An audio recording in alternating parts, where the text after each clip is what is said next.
Good morning/afternoon, everyone. I'm excited to be here today to talk about defining and selecting target behaviors for effective intervention. We'll explore the key principles and criteria that help ensure the behaviors we focus on are both measurable and meaningful. Along the way, I'll also share practical examples to illustrate how these concepts work in real world settings. Let's dive into how to make behavior change truly impactful. When we talk about selecting target behaviors, the first thing to understand is what a target behavior actually is. These are specific actions that we can observe and measure, which makes them ideal for intervention or study. It's not just any behavior, but those that can be clearly identified and tracked over time. Next, we need to consider the context in which these behaviors occur. Understanding the environment and circumstances helps ensure that the behaviors we select are relevant and meaningful within that setting. Without this context, our focus might miss critical factors influencing the behavior. To avoid any confusion, we develop operational definitions.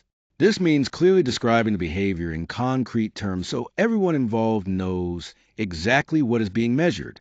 Clarity here is key to consistency and reliability in our observations. We also have to think about social validity. This concept ensures that the behaviors we target are significant and acceptable to the people involved, such as clients, families, or educators. If the behaviors aren't socially valid, our efforts may not be valued or supported. Another important distinction is between direct and indirect behaviors. Direct behaviors are the specific actions we want to change or monitor, while indirect behaviors might be related but don't represent the main focus. Recognizing this difference helps us stay focused on the primary targets. Finally, before any intervention begins, we establish baseline measurements. This gives us a clear picture of the behavior's frequency or intensity beforehand, which is essential for evaluating the effectiveness of our intervention over time. Without a baseline, it's difficult to know if any change has occurred or to what extent. When defining target behaviors, it's crucial that these behaviors are clear, observable, and measurable. This clarity helps reduce subjectivity, so different observers can consistently collect data in various settings without confusion. By having precise definitions, practitioners can concentrate on specific actions instead of relying on vague descriptions. For instance, instead of saying a student is being disruptive, it's much more effective to define the target behavior as calling out without raising hand during class. This way, the behavior can be directly observed and accurately recorded. When selecting target behaviors, there are a few important criteria to keep in mind. First, the behavior needs to be relevant and measurable. This means it should matter to both the individual and any stakeholders involved. Also, it must be something we can observe directly and measure accurately, so we know if any change has occurred. Second, the behavior should be changeable and socially valid. In other words, it has to be realistically possible to alter through intervention, and any change should bring about a meaningful, positive impact in the person's life or environment. Lastly, safety and appropriateness are critical. The behavior shouldn't pose any risk to the individual or others around them. It also needs to fit well within the context of the intervention and align with our overall goals. Additionally, having a clear and stable baseline measurement is essential so we can track progress effectively over time. These criteria help ensure that the behaviors we target are both practical and beneficial.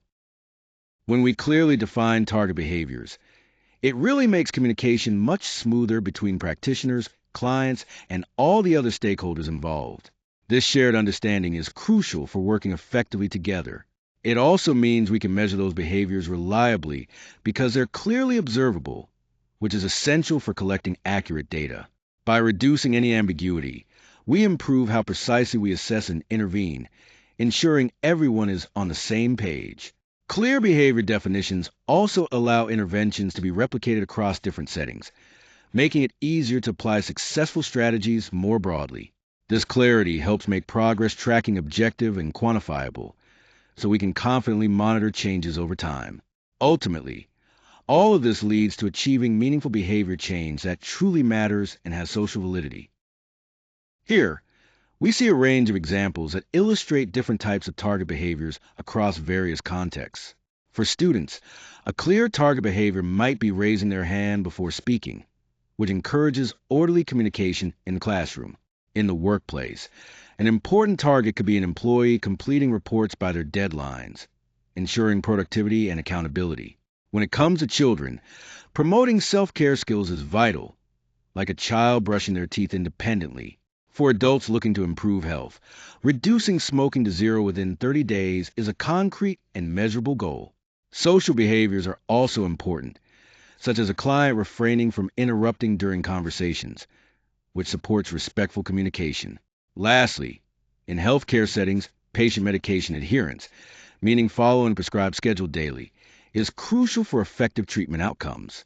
Each of these examples highlights how target behaviors can be specific, observable, and measurable within different environments.